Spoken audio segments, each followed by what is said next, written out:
बिस्मिल्लाहिर्रहमानिर्रहीम। सब देखने वाले एक मरतबा दरूद पाक पढ़ने अल्लाहुम्मा सल्लि अला सय्यिदिना मौलाना मोहम्मद व अला आलिहि व सहाब बारक वसल्लम वसल्लु अलैहि। मैं हूँ डेकेड मोहम्मद आसिफ असलम और आप देख रहे हैं एजुकेशनल अकेडमी चैनल। हमने स्टूडेंट की भरपूर फरमाइश पर सॉरी मेरा गला बहुत ख़राब है मगर फिर मैं रिकॉर्डिंग कर रहा हूँ। तो स्टूडेंट की भरपूर फरमाइश पर हमने एक सिलसिला शुरू किया है कि उन्होंने कहा था आप इस तरह करें कि हमें हू बहू जिस तरीके से हम दावा जात जो लिखने हमने हैं हमें उनकी ड्राफ्टिंग आप प्रोवाइड करें, इंग्लिश में भी उर्दू में भी। तो हम उर्दू की सीरीज़ अलग बनाएंगे। अभी हम इंग्लिश की सीरीज़ के जो है वो सूट्स लेके चल रहे हैं, प्लीडिंग्स लेके चल रहे हैं। तो आज की जो हमारे पास जो ये वीडियो है ये 3 सूट्स हैं, 3 दावाजात हैं। 2 बीवी ने किए, 1 शोहर ने किया, वो अभी आपको बताते हैं। मगर उससे पहले ये कि मैं माजरत करता हूँ कि कुछ माह से जो है मैं कुछ फैमिली मैटर्स में बहुत बिज़ी था। तो अल्हम्दुलिल्लाह ताला वो साल हुए हैं तो मैं बिल्कुल बिज़ी हूँ। अब तो बिल्कुल सॉरी, मैं बिल्कुल जो है वो फ्री हूँ। तो अब हम बाकायदगी से आपको जो है ये लेक्चर प्रोवाइड करेंगे। इसके साथ साथ ये मैं आपको बताता चलूँ कि ला एजुकेशनल अकेडमी चैनल जो है आपको इंशाअल्लाह ताला वो वकला के जो अभी उन्होंने प्रैक्टिस शुरू की है उनकी सीरीज़ एक अलग है, ये उन्हीं की सीरीज़ चल रही है कि जिसमें हम उसके मुकदमे के पहले दिन से लेकर मुकदमा जीतने तक के तमाम मराहिल, एक एक पॉइंट, हत्ता कि ये भी कि खड़े कैसे होना होता है, कैसे बात शुरू करनी होती है, तमाम चीज़ें, हर तरह के केस लाज उनको प्रोवाइड करेंगे। इसके अलावा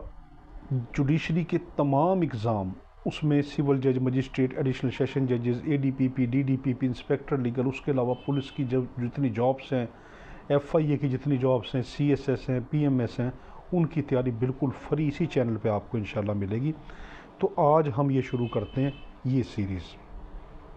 उसके अलावा हाँ, एक और चीज़ कि एलएलबी के मुकम्मल कोर्स के जो है वो आपको मिलेगा, उस पर लेट भी आपको मिलेगा।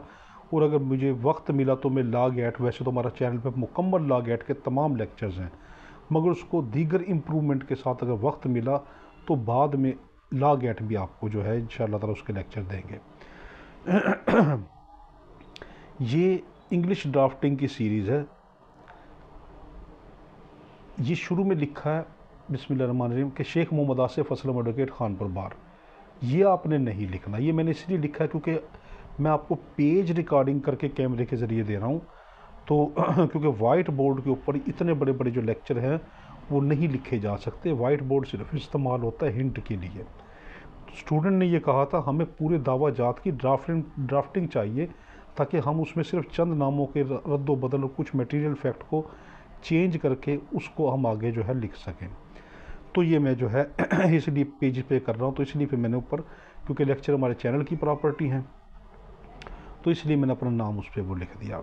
तो अब हम अल्लाह ताला के नाम से शुरू करते हैं। ये जो लाइन लिखी है ना मेरे भाई, ये आपने यहाँ पर लिखनी है। शुरू में लिखना है इन the court of senior civil जज, ऑब्लिक के साथ लिखना, ये लफ्ज़ ज़रूर लिखना है, विद दी पावर ऑफ जज फैमिली कोर्ट खानपुर। मैंने खानपुर लिखा, आप अपने शहर का नाम लिखें, पेशावर, कोयटा, कराची, लाहौर, मुल्तान, जो भी आपका इलाका है। अब यहाँ पे एक बड़ी अहम चीज़ मैं आपको बताना चाहता हूँ, ये जो ना विद दी पावर ऑफ जज फैमिली कोर्ट खानपुर। मेरे भाई ऐसे हुआ था कि हमारे केस था, उस केस में जो मुखालिफ वकील था ना उसने ये लफ्ज़ लिख दिया था इन the court of senior civil जज, या यहाँ पे यूँ लिख सकते हैं इन दी कोर्ट ऑफ सिविल जज फर्स्ट क्लास खानपुर। उसने फैमिली जज नहीं लिखा था। केस की शहादतें हो गई, एविडेंस मुकम्मल हो गए, जो कुछ था वो सब ख़त्म हो गया, आखिरी फाइनल बहस का टाइम था। तो हमने वहाँ पे जज साहब से कहा कि जज साहब माजरत के साथ विद ड्यू रिस्पेक्ट हम आपको ये कहते हैं कि आप इस केस का फ़ैसला नहीं दे सकते। बेशक आप ही सिविल जज हैं, आप ही फैमिली जज भी हैं, क्योंकि हमारे पाकिस्तान में ज़्यादातर यही होता है, ख़ास तौर सूबा पंजाब में एक ही जज मजिस्ट्रेट भी है, वही सिविल जज भी है, वो फैमिली जज भी है, वो रेंट कंट्रोलर भी है। तो हमने कहा बेशक एक आपकी ही इंसानी ज़ात, वो सिविल जज भी है, फैमिली जज भी है, मगर क्योंकि ऊपर नाम लिखा है उन्होंने सिविल जज का, फैमिली जज नहीं लिखा, और उन्होंने दावा जो दायर किया है वो दायर किया है फैमिली कोर्ट को,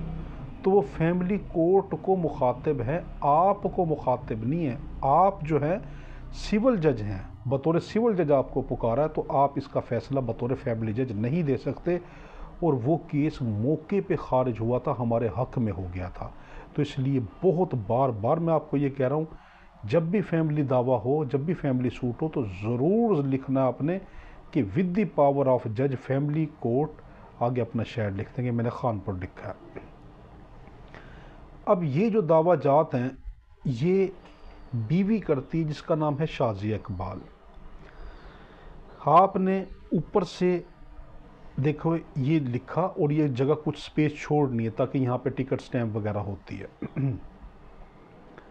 अब हमारे पास यहाँ पर है जो शाजिया बीबी है, शाजिया इकबाल अपने शोहर ज़ीशान ख़ान पे दावा दायर करती है। ये दो दावे दायर कर रही है, दो सूट दायर कर रही है। पहला है वो मैं नीचे आपको बताता हूँ, पहले ऊपर देख लें। आपने जैसे इस ऊपर लिखा कोर्ट का नाम लिखकर स्पेस छोड़ी, अब आप यहाँ पर लिखेंगे उस मुद्दई का या मुद्दैया का नाम, क्योंकि ये औरत कर रही है तो यह मैंने उसका नाम लिखा शाजिया इकबाल डॉटर ऑफ मोहम्मद इकबाल, यानी शुरू में नाम लिखना है, फिर उसकी वल्दियत लिखनी, मैंने वल्दियत लिखी मोहम्मद इकबाल, फिर कौम लिखनी है, मैंने लिखा कास्ट उसकी ज़ात क्या राजपूत, फिर उसकी रिहाइश लिखनी है, तो मैंने रिहाइश यहाँ पे क्या लिखी, resident of 23C city town Khanpur, ये लिखकर फिर मोबाइल नंबर ज़रूर लिखना है। उसका मोबाइल नंबर के साथ फिर आपने लिखना है कि प्लेंटिफ, ब्रैकेट में लिखना है प्लेंटिफ कि मुद्दई है। आजकल का जदीद दौर है तो इसमें मोबाइल नंबर लिखना बहुत ज़रूरी है, समझे कंपलसरी है। वर्सेस वो किसके ख़िलाफ़ दावा दायर कर रही है, वो दावा दायर कर रही है अपने शोहर के ख़िलाफ़, और उसके शोहर का नाम है ज़ीशान ख़ान। बिल्कुल उसी तरीके से आपने क्या करना है, पहले नाम लिखना है, तो शोहर का नाम लिखा ज़ीशान ख़ान, फिर उसकी वल्दियत लिखनी है, तो सन ऑफ के आ गया तनवीर ख़ान, फिर ज़ात लिखनी होती है, हमने कास्ट लिखी उसकी बलोच, फिर उसकी रेजिडेंट यानी रहायश लिखनी होती है, फिर हमने लिखा रेजिडेंट ऑफ सटलाटोन खानपुर, फिर उसका मोबाइल नंबर भी लिखा और डिफेंडेंट साथ लिख दिया। ये आ गया आपने कि ये दावा दायर करने वाली प्लेंटिफ यानी मुद्दई या मुद्दैया, उर्दू में मुद्दई आदमी के लिए इस्तेमाल होता है, और मुद्दैया, हाँ मुद्दई आदमी के लिए इस्तेमाल होता है, और मुद्दैया जो है वो औरत के लिए इस्तेमाल होता है, मगर इंग्लिश में एक ही होता है, प्लेंटिफ उसको कहते हैं। अब ये दो दावे दायर कर रही है। अब ये इस वीडियो लेक्चर में हम 3 दावों को पढ़ेंगे, 3 दावों की आपको ड्राफ्टिंग मिलेगी। तो पहला है हमारे पास इसमें कि नंबर 1 कि suit for recovery of dowry article. पहला दावा ये है कि वो दावा दायर कर रही है कि suit for recovery of dowry article, उसको समान जहेज़ की वापसी चाहिए एज मैंशनड,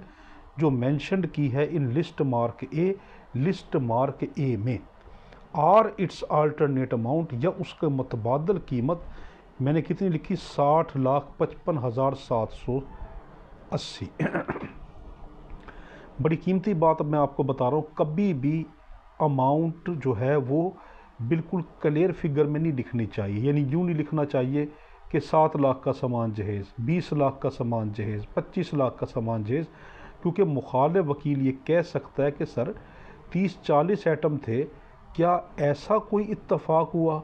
कि वो 30-40 अब जो आइटम थे सामान जहेज़ के, उनकी रकम इकट्ठी निकल आई 7 लाख? ये नहीं हुआ कि 7,08,500 कुछ निकलती।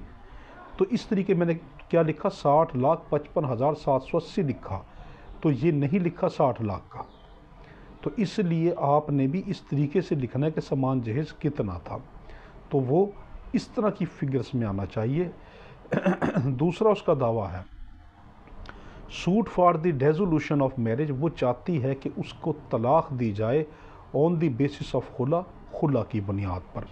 अब ये दो दावे हैं, आपने इसी तरीके से लिखने, ये दो दावे,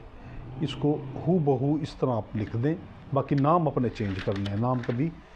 गलती से ये लिख दें। आगे है हमारे पास कि अब जैसे आपने वो लिखा,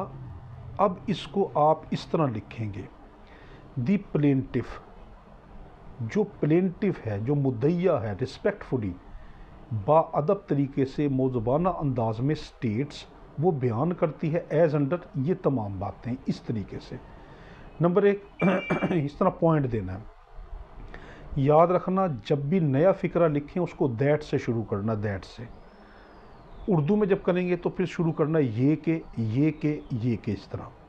तो दैट से आपने फ़िक्रा शुरू किया तो पहली बात वो ये कहती है that the plaintiff and defendant,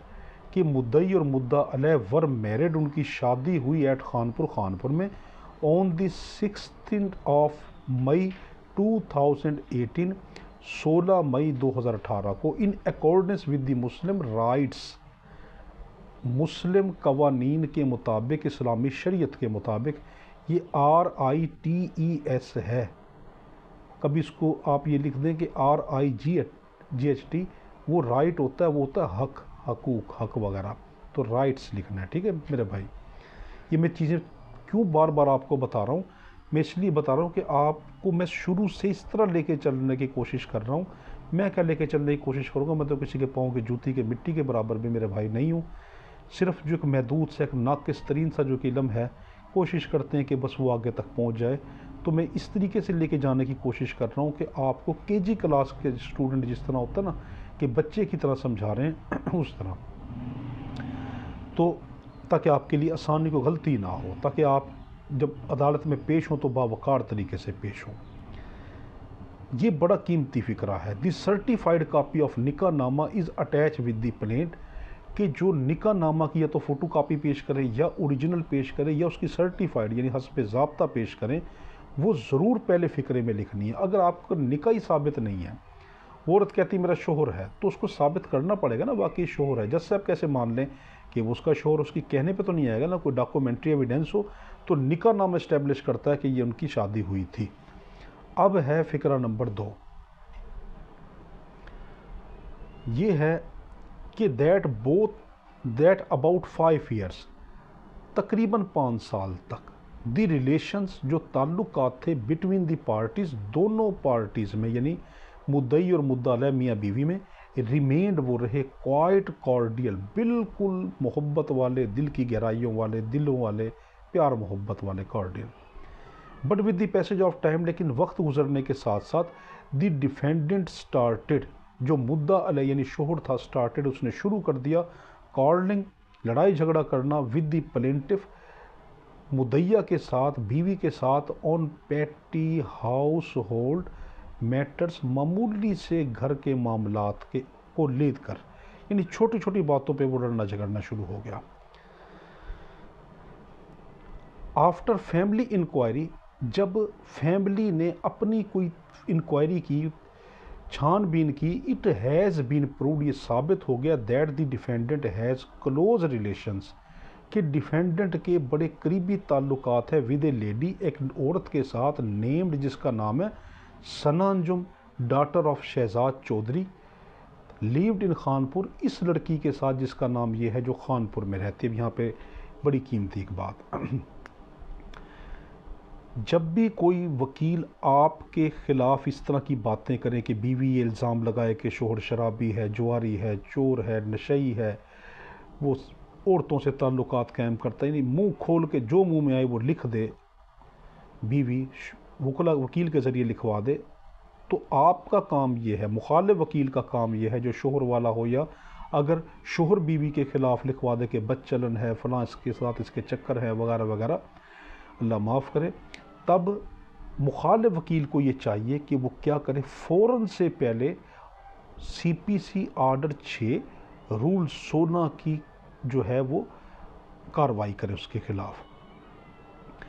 और साथ साथ फौजदारी कार्रवाई PPC की भी करे, डिफेमेशन की। कि जज साहब इस औरत ने या इस आदमी ने मुझ पे इतने इल्ज़ाम लगाए कि जुआरी, चोर, औरतों से ताल्लुक़ कायम करने वाला या आदमी बीवी को के बदचलन है वगैरह। तो ये पब्लिक डॉक्यूमेंट है, जैसे ही दावे पे अंगूठा लग के दायर हो जाता है तो पब्लिक डॉक्यूमेंट बन जाता है, उसको दुनिया में कोई भी हासिल कर सकता है। तो इसने मुझे दुनिया में बिला वजह बदनाम कर दिया, मेरी इज्जत को मजरूह कर दिया,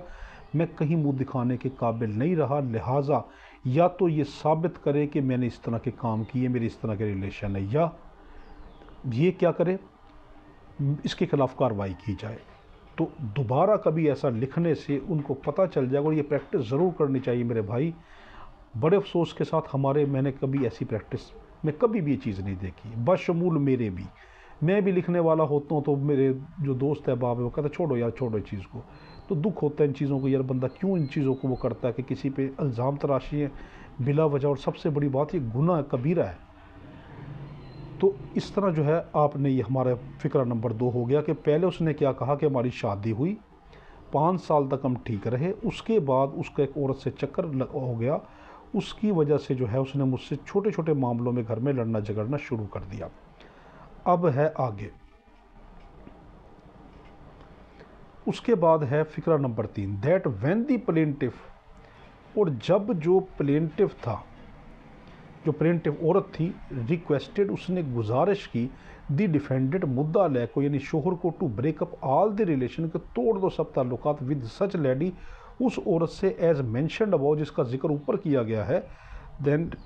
द डिफेंडेंट, तब मुद्दा अलैह ने, शोहर ने, रिफ्यूज्ड, इनकार कर दिया, टू डू सो, ऐसा करने के लिए। एंड 6 months बिफोर,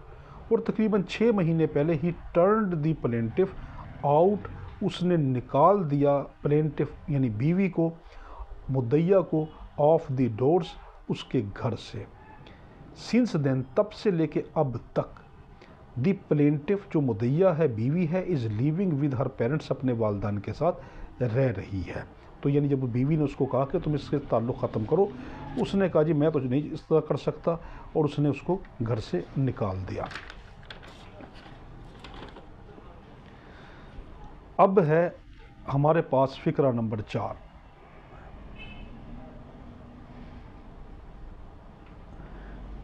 फ़िक्रा नंबर 4 में कहता है कि दैट,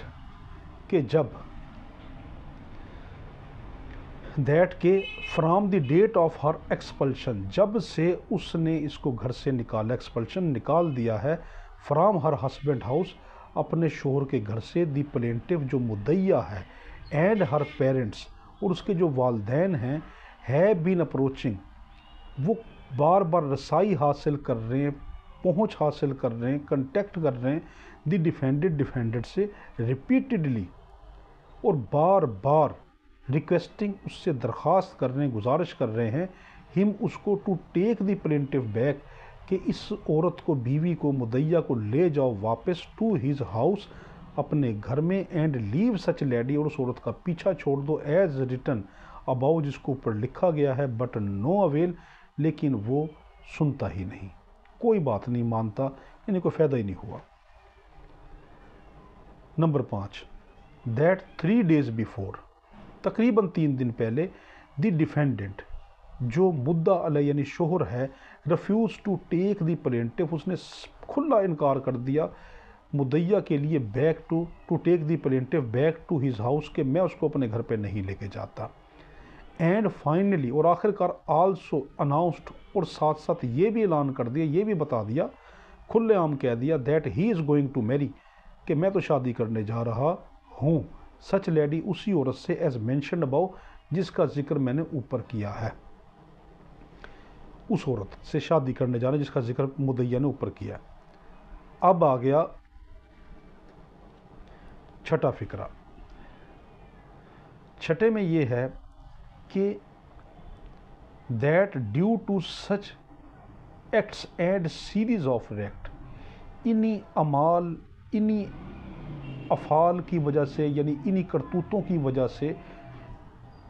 ऑफ द डिफेंडेंट जो शोहर के हैं, जो मुद्दा अलैह के हैं, द प्लेंटिफ जो मुद्दइया यानी बीवी है, has produced the extreme Hatter, बहुत शदीद नफ़रत, एक्सट्रीम शदीद तरीन हैटर, नफ़रत, पैदा हो गई है, प्रोड्यूस पैदा हो गई है इन हर हर्ट, उसके दिल में, अगेंस्ट द डिफेंडेंट, मुद्दा अलैह यानी अपने शोहर के ख़िलाफ़। And now she is not ready, और अब तो वो बिल्कुल तैयार नहीं है to live with the defendant, कि वो मुद्दा अलैह यानी शोहर के साथ रहे, अंडर द बाउंड्री, उस हदूद में रहते हुए, डिक्लेयर्ड जो नाफिज कर दी है, वाजिया कर दी है बाय अल्लाह ऑलमाइटी, अल्लाह रब्बुल इज़्ज़त ने, फॉर स्पाउस, मियाँ बीवी के लिए। तो वो क्या कहती है कि जो ये हरकत इसने की और खुल्लम खुल्ला ऐलान किया कि मैं तो उस औरत से शादी करने जा रहा हूँ, तो मेरे दिल में इसके लिए शदीद तरीन नफ़रत पैदा हो गई, और मैं उन हदूद में रहते हुए जो अल्लाह ने मियाँ बीवी के लिए नाफिज की हैं, मैं तो उसके साथ नहीं रह सकती। सो शी प्रेज, लिहाजा ये मुद्दइया गुजारिश करती है, इल्तजा करती है, रिक्वेस्ट गुजारिश करती है फॉर ग्रांटिंग दी डिक्री, कि मुझे डिक्री जो है ग्रांट की जाए, मुझे मेरे हक़ में फ़ैसला किया जाए, for the resolution of marriage, मुझे तलाक़ दिलवा दी जाए ऑन द बेसिस ऑफ खुला, खुला की बुनियाद पर। अब है हमारे पास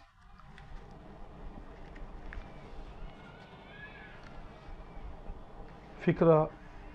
नंबर 7।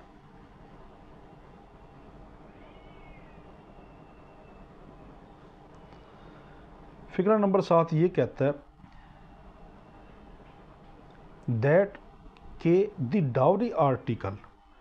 जो कि समान जहेज़ है, mentioned in the list mark के, जो लिस्ट मार्क ए में बताया गया है, अटैच विद द प्लेट, जो प्लेट के साथ लफ की गई है, अटैच की गई है, all the article are the private property, वो तमाम समान जहेज़ वो एक प्राइवेट प्रॉपर्टी है ऑफ द प्लेंटिफ, मुद्दइया की, बिकॉज क्योंकि सच डाउरी आर्टिकल, ये तमाम का तमाम जो समान जहेज़ था, आर गिवन टू हर, ये तो दिया था उस बीवी को, उस बेटी को, by the part of her parents, उसके वालदैन की तरफ से, यानी वालदैन ने मुझे दिया था, बेटी को दिया था, तो ये मेरी प्रॉपर्टी है। These are in the custody of the defendant, और ये अभी तक मुद्दा अलैह यानी शोहर के पास है। एंड द प्लेंटिफ रिक्वेस्ट, और जो मुद्दइया है वो रिक्वेस्ट करती है फॉर द रिकवरी, कि मुझे ये समान जहेज़ वापस लेके दो। यहाँ पे एक बड़ा कीमती बात, जो लिस्ट मार्क बनाई जाती है ना, समान जहेज़ की लिस्ट बनवाई जाती है, तो मेरे भाई आपने कोशिश करनी है कि उसमें आपने उस मुद्दइया के अंगूठा और दस्तखत ले लेने हैं। अगर वो पढ़ी लिखी नहीं है तो अंगूठा, अगर पढ़ी लिखी है तो अंगूठा भी लें और दस्तखत भी करवाएं, क्योंकि मुखालिफ वकील अक्सर इस चीज़ का ये कहता है कि सर इस पर तो उसके अंगूठा या कोई दस्तखत ही नहीं है, तो ये समान जहेज़ की जो लिस्ट बनाई तो फ़र्ज़ी है, ये तो उसके कौंसल ने बना दी है, या उसके कोई साथ क्लर्क बैठा होगा, या उसके किसी कज़न ने बना के उनको प्रोवाइड कर दी, इस पर इसका अंगूठा नहीं, तो ज़रूर लगवाना चाहिए। आगे है हमारे पास 8 ये है कि दैट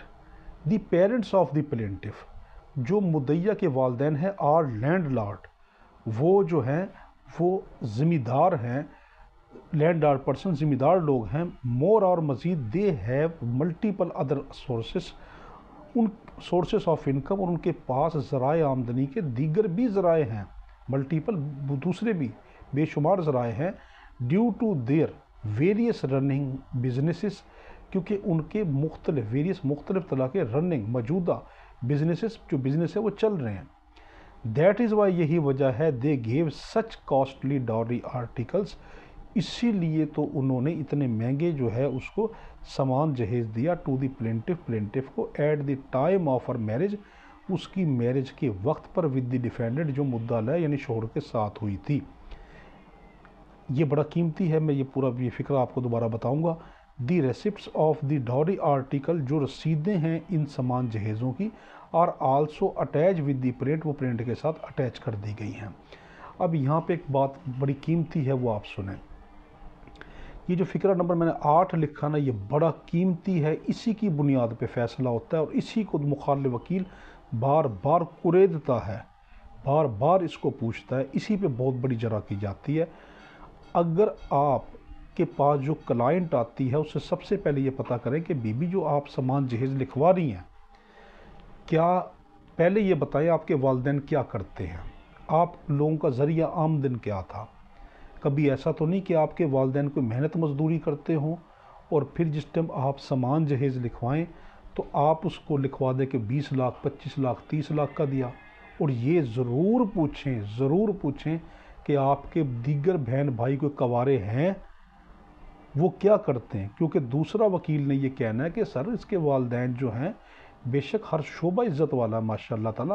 और ख़ास तौर पे जो ज़ाहिरी तौर पे दुनिया में कम पैसे वाले लोग हैं, यानी गरीब लोग हैं, वही अहले जन्नत हैं, क्योंकि उनके पास बहुत कम ज़राए हैं ऐसे कि गुनाह की तरफ जाने के। तो हर शोबा इज़्ज़त वाला है। तो दूसरा वकील ये लफ्ज़ कहेगा कि सर ये लोग मेहनत मजदूरी करते हैं, इनके पास इतना पैसा कहाँ से आया कि ये कहते हैं, और दूसरे इनके बच्चे भी आगे कवारे हैं कि ये एक बेटी इतनी लाडली थी कि सबको नज़रअंदाज करके इसके लिए ये कहाँ से इतना पैसा लेके चोरी की, सूद पे उठाया, कोई अपने इनके पास ज़मीन वगैरह भी कोई नहीं थी, वे कहाँ से लेकर आए। तो ये फ़र्ज़ी दावा है, झूठा है, बेबुनियाद है। तो इसलिए आपने ज़रूर उससे पता करना है कि ये क्या है। और दूसरी बात, अगर रसीदें हैं तो उन रसीदों की फ़ोटो कापी आपने ज़रूर दावे के साथ लगानी। तो इसलिए मैंने क्या लिखा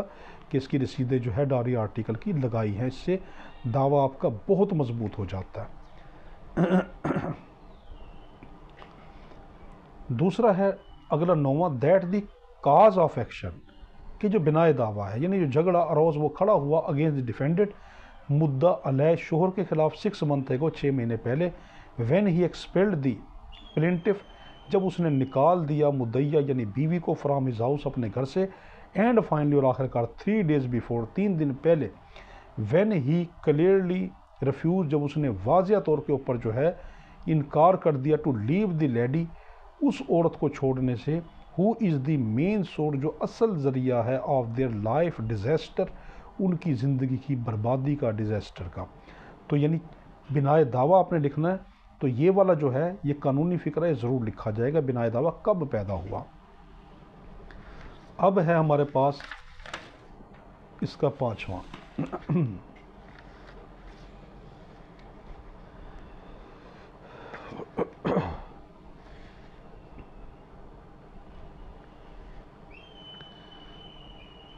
अब हमारे पास इसका पॉइंट नंबर है 10, that the defendant is residing, ये कानूनी फ़िक्र है, जो मुद्दा अलय है वो रहता है इन दी खानपुर में, and the marriage was also perform, और शादी भी मुनक्किद हुई थी इन खानपुर एरिया, खानपुर में। सो दी ऑनरेबल, एच बड़ा लिखना, honourable court has the jurisdiction, तो जो अदालत फाजिल है उसको जुरिस्डिक्शन है, उसको समात का अख्तियार है टू ट्राई दी सूट, के मुकदमा की समात कर सकती है। 11वां, दैट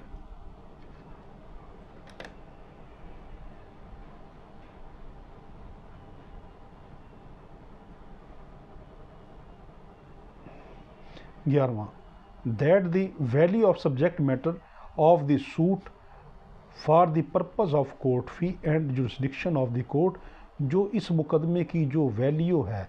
किसके लिए, कोर्ट फीस के लिए, और अदालत के जो उनका समात का अख्तियार उसके लिए, इस फिक्स्ड एट, वो कितनी है, मैंने जगह खाली छोड़ दी। क्यों, अभी फैमिली कोर्ट की 15 रुपये होती है, मगर आगे कोई लेजिस्लेशन हो, ये लेक्चर कभी बाद में देखे जाएँ तो उस वक्त चेंज की जा सकती है, इसलिए मैंने खाली छोड़ दी, वो आप लिखें। And it has been paid, और ये अदा कर दी गई है। ये अब सबसे बड़ी कीमती चीज़ है, जो आपके दावे का पूरा निचोड़ था उसको समराइज़ करके, उसको मुख्तसर करके इस पर ज़रूर लिखना है। अगर आप नहीं लिखेंगे तो मुखालिफ वकील कह सकता है कि प्रेयर में तो उसने कुछ नहीं मांगा। ऐसे हमने कई केसेस देखे हैं जिसके अंदर जज साहब ने ये वाज़ह कहा कि प्रेयर में तो कुछ नहीं कहा, यानी इस्तदा में तो उसने नहीं कहा ना ये चीज़, बस ये कहा मेरा में दावा दायर कर दिया जाए, मगर लिखें उसमें वाज़ह तौर पर प्रेयर इस्तदा, it is there for prayer, इसलिए ये इस्तदा की जाती है विद हम्बल रिक्वेस्ट, आज जाना गुजारिश के साथ, that the decree for the resolution of marriage on the basis of खुला, कि जो तलाक है खुला की बुनियाद पर, and the decree for the recovery of dowry article, और जो सामान जहेज़ है as mention in list mark A, जो लिस्ट मार्क ए में मेंशन किया गया है, और इट्स अल्टरनेट अमाउंट, ये इसका मुतबादल कीमत अलॉन्ग विद कास्ट के साथ बी पास्ट, वो जारी कर दिया जाए, पास किया जाए, in favour of the plaintiff, मुद्दइया उस औरत के हक़ में, and against the defendant, defendant के शोहर के खिलाफ। अब है यहाँ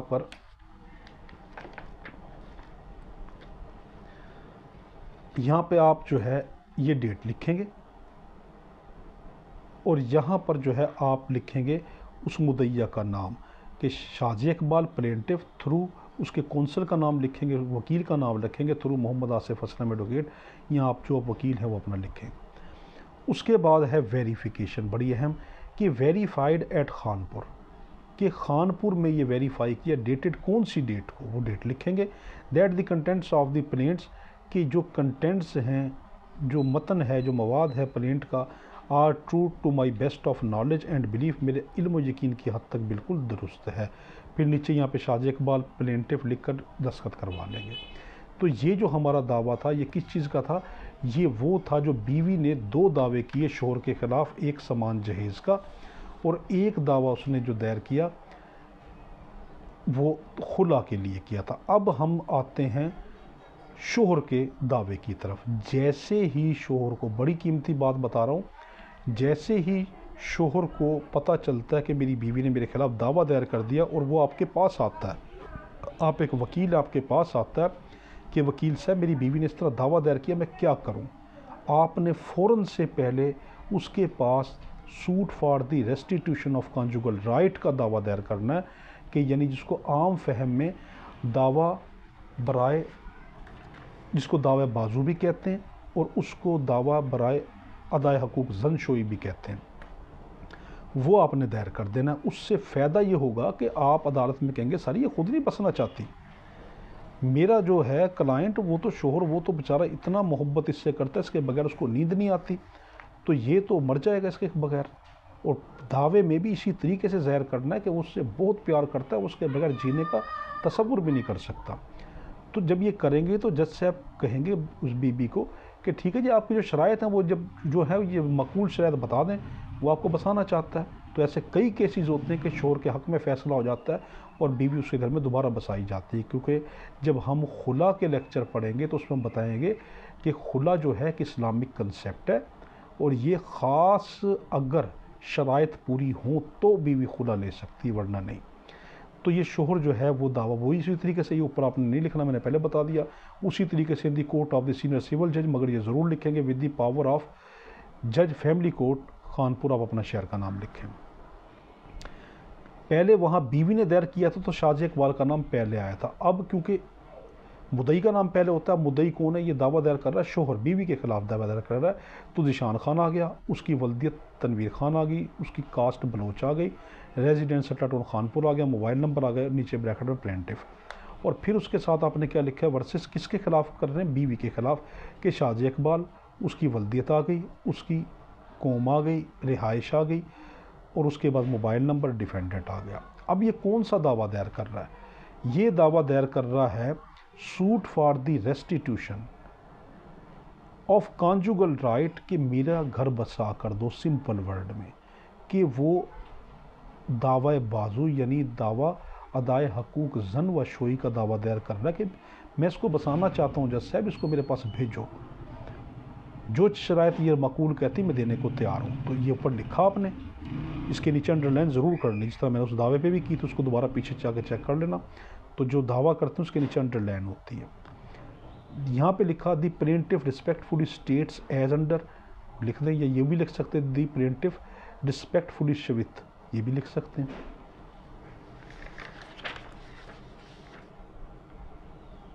अब आ गया वही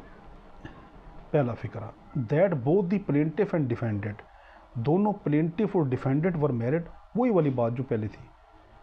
एट खानपुर, खानपुर में उनकी शादी हुई ऑन दी 16 मई 2018,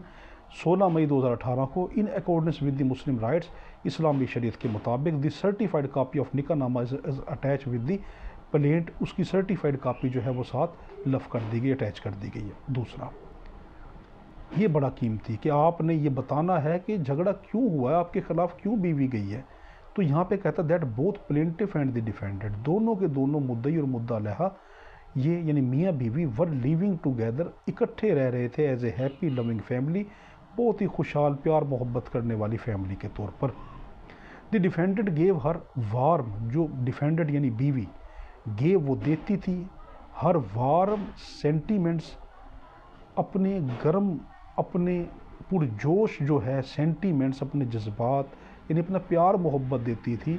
अपना अखलाक देती थी, टू द प्लेंटिफ, मुद्दई यानी शोहर को, एंड द प्लेंटिफ, और जो मुद्दई यानी शोहर था, आल्सो लव्ड, वो भी बड़ी मोहब्बत करता था हर उस बीवी को, from the core of his heart, अपने दिल की गहराइयों से। But the parents of the defendant, मगर जो वालदैन थे बीवी के, वर अगेंस्ट आवर मैरिज, वो तो हमारी शादी के ख़िलाफ़ थे, from the very first day of our spouse life, हमारी शादीशुदा ज़िंदगी के पहले ही दिन से, स्पाउस लाइफ मियाँ बीवी की ज़िंदगी से।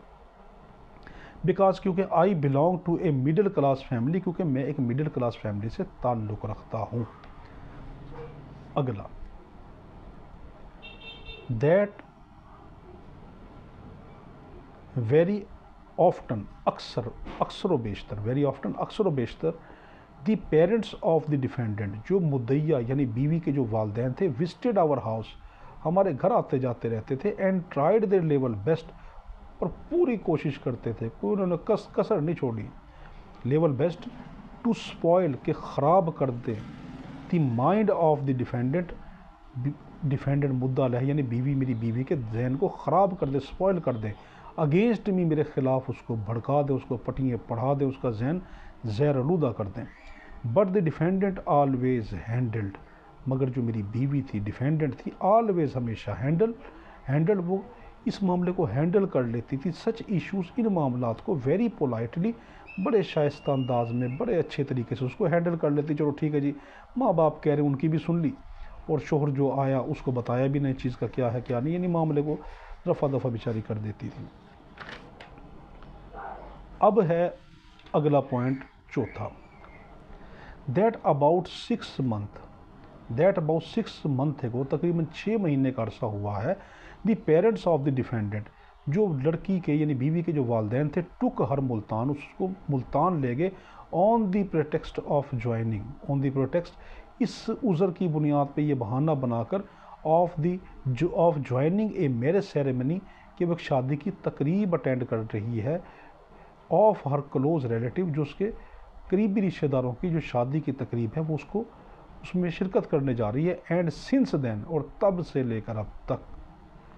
शी इज़ नॉट रेडी, वो तो तैयार ही अब नहीं है, टू कम बैक, के वापस आ जाए, to the house of the plaintiff, मुद्दई के यानी हर हस्बैंड हाउस, यानी अपने शोहर के घर पे आने के लिए तैयार ही नहीं है। इंस्पेक्ट, इसके बावजूद, ऑफ रिपीटेड रिक्वेस्ट, कि बार बार रिक्वेस्ट की गई, बाय द प्लेंटिफ की तरफ से, यानी मैं बार बार इस इंस्पेक्ट यानी इसके बावजूद कि प्लेंटिफ जो है बार बार रिक्वेस्ट कर रहा है कि तुम घर वापस आ जाओ, मगर वो आने के लिए तैयार ही नहीं है। पांचवा, that the parents of the defendant, जो डिफेंडेंट के जो बीवी है उसके जो वालदैन हैं, और अपर क्लास फैमिली, वो बड़े ऊंचे लोग हैं, अपर क्लास के लोग हैं, they are going to marry the defendant, वो जा रहे हैं शादी करने के लिए डिफेंडेंट की, उसकी बीवी की, एंड अप्रोचिंग, और बार बार चक्कर लगा रहे हैं, अप्रोच कर रहे हैं, टू ए डॉक्टर, एक डॉक्टर को, नेम्ड सरफराज चौधरी, जिसका नाम सरफराज चौधरी है, रिजाइडिंग इन मुल्तान, जो मुल्तान में रह रहा है, कि खानपुर से जाते हैं और जाकर मुल्तान चक्कर लगाते हैं, और वहाँ पर जाकर एक डॉक्टर है, उसके गिर्द गिर्द जो चक्कर लगा रहे, किसी तरीके से इसको राज़ी करने के उनकी बेटी से शादी कर ले और मुझसे तलाक दिलवा रहे हैं। आगे है, that the plaintiff tried his level best, plaintiff यानी मुद्दई ने तो, शोहर ने तो बड़ी कोशिश कर ली, टू अप्रोच द डिफेंडेंट,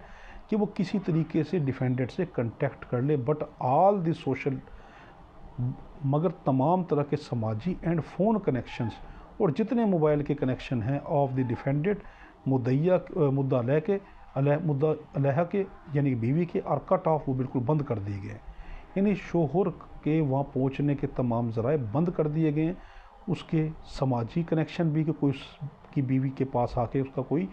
रिश्तेदार भी ना मिले, और साथ साथ फ़ोन भी बंद करवा दिए गए। The parents of the defendant never allow, जो पेरेंट्स हैं, जो वालदैन हैं उसकी बीवी के, आर नेवर अलाउ, वो बिल्कुल इजाज़त नहीं दे रहे माई फैमिली,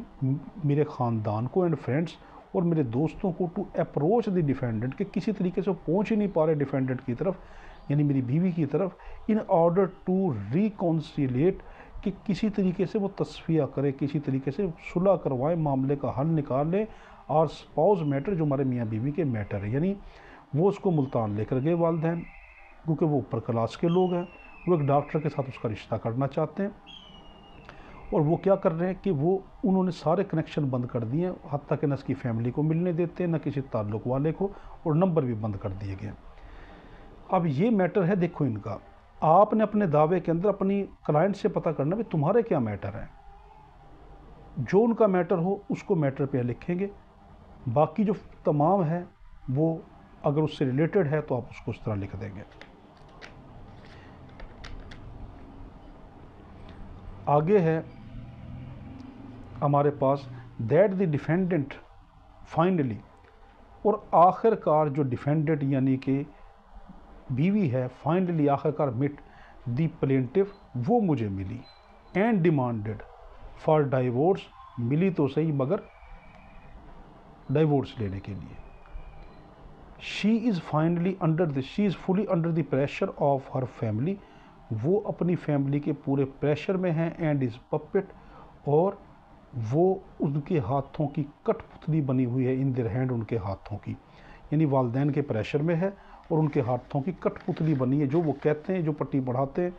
वो ये जो है इसको एक्सेप्ट करके वही वाली बोली बोलती है जिस तरह तोता बोलता है।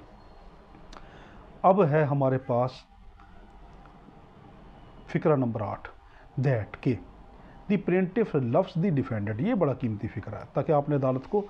जो है वो क्लियर करना है। That the plaintiff loves the defendant, कि जो शोहर है वो बड़ी मोहब्बत करता है बीवी को, फ्राम द बॉटम डेप्थ, दिल की गहराइयों से, ऑफ हिज हार्ट, अपने दिल की। The plaintiff is not ready, शोहर तो तैयार ही नहीं है, मुद्दई तो तैयार ही नहीं है, टू अलाउ हिमसेल्फ, कि वो खुद अपने आप को इजाज़त दे दे, यानी अपने आप को इजाज़त भी नहीं देता, इवन टू इमेजिन, हत्ता कि वो तसव्वुर कर ले, लीव विदाउट हर, यानी अपनी बीवी के ख़िलाफ़, अपनी बीवी के बगैर रहने की, अपने आप को सोचने की भी जो है वो इजाज़त नहीं देता। यानी वो ये अदालत को ज़ाहिर कर रहा है कि जज साहब उसको छोड़ना तो बड़ी दूर की बात है, मैं तो उसके छोड़ने के तसव्वुर को अपने जहन में नहीं आने देता, अपने आप को अलाउ ही नहीं करता, इजाज़त ही नहीं देता कि मेरा जहन ये सोचे कि मैं उसके बगैर रह सकता हूँ। आगे है know, that the plaintiff is ready,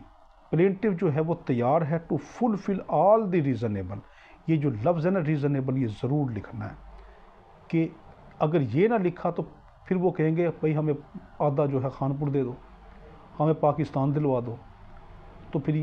ये जो लफ्ज़ होगा ना रीज़नेबल,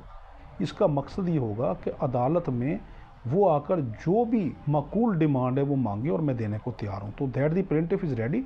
जो शोर है वो रेडी है, मुद्दई रेडी है, टू फुलफिल, के वो पूरी कर देगा ऑल द रीज़नेबल, तमाम माकूल demands, demand of the defendant, defendant की डिमांड को, एंड हर पेरेंट्स, उसके पेरेंट्स को, इन दी ओपन कोर्ट में। द प्लेंटिफ हम्बली बेग, जो मुद्दई है वो हम्बली तौर के ऊपर, मौजबाना तौर पर बेग, भीख मांगता है, फॉर द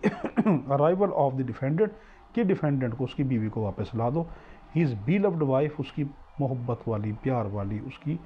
महबूब बीवी को। 10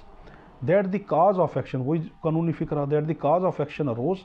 काज ऑफ एक्शन बिनाए दावा खड़ा हुआ 6 मंथ को, 6 महीने पहले, when the parents of the defendant, जब डिफेंडेंट के जो पेरेंट्स हैं यानी उसकी बीवी के जो वालिदैन हैं, टुक हर मुल्तान, उसको मुल्तान ले गए, and continue day by day till the previous week, और ये मामला रोज़ाना की बुनियाद पर चलता रहा ताकि पिछला हफ्ता आ गया, व्हेन शी या डिफेंडेंट डिमांडेड द डाइवोर्स, जब उसने डाइवोर्स का मुतालबा किया। 11वां the marriage ceremony was performed, जो शादी हुई थी वो हुई थी इन द खानपुर में, and defendant also live in Khanpur area, और डिफेंडेंट भी जो है मुद्दा लहा जो है वो भी खानपुर से ताल्लुक़ रखती है। सो द ऑनरेबल कोर्ट, ये एच बड़ा लिखना है, द ऑनरेबल कोर्ट है जुरिस्डिक्शन, जो फाजिल अदालत है उसको अख्तियार है jurisdiction, to try the suit, कि वो मुकदमे की समाअत कर सकती है। अब है 12वां, that the value of the subject matter of the suit for the purpose of the court fee and court jurisdiction is, ये आगे मैंने रकम लिख दी है कि जो इस सब्जेक्ट मैटर इसकी जो सूट की जो वैल्यू है सब्जेक्ट मैटर की वो कितनी 15 रुपये है। तो मैंने क्योंकि वो आगे लिख दिया कि आगे ज़िंदगी में कभी कोई लेजिस्लेशन हो तो फिर वो उसके अंदर आप अपनी अमाउंट लिख देंगे। And it has been paid, और ये अदा कर दी गई है। आगे है 5वां, वही प्रेयर इस्तदा। इट इज़ रिस्पेक्टफुली प्रेड, ये मोज़बान अंदाज के अंदर इस्तदा की जाती है। That the degree for the restitution of conjugal right, कि जो डिग्री है उसकी इआदा हकूक़ ज़नशोई की बी पास्ट, वो पास कर दी जाए, वो अदा कर दी जाए, वो अनाउंस कर दी जाए in the favour of the plaintiff, मुद्दई के हक़ में, एंड अगेंस्ट द डिफेंडेंट, और मुद्दा ले के ख़िलाफ़। ये आ गया उसका नाम ज़ीशान खान प्लेंटिफ, थ्रू ये वकील का नाम आ गया। आगे डेट आपने लिख दी verification, it is verified at Khanpur, ये खानपुर में वेरीफाई किया गया। ऑन डेटेड आप तारीख लिख देंगे। That the contents of the plaint, के जो प्लेंट के कंटेंट्स हैं उसका जो मतन है, are true to my knowledge and believe, वो मेरे इल्म व यकीन की हद तक बिल्कुल दुरुस्त है। आगे है ज़ीशान खान प्लेंटिफ, ये उसके सैन यहाँ पे करवा लेंगे। तो ये आज का हमारा जो था ये लेक्चर था। आने वाले अब इंशाअल्लाह ताला आपको कंटिन्यू लेक्चर मिलते रहेंगे। हमारे में दुआ करना, बहुत शुक्रिया। अल्लाहुम्मा सल्ली अला सय्यिदिना मौलाना मुहम्मद व आलिहि व सहाबिहि बारिक वसल्लम वसल्लम। अल्लाह हाफिज़।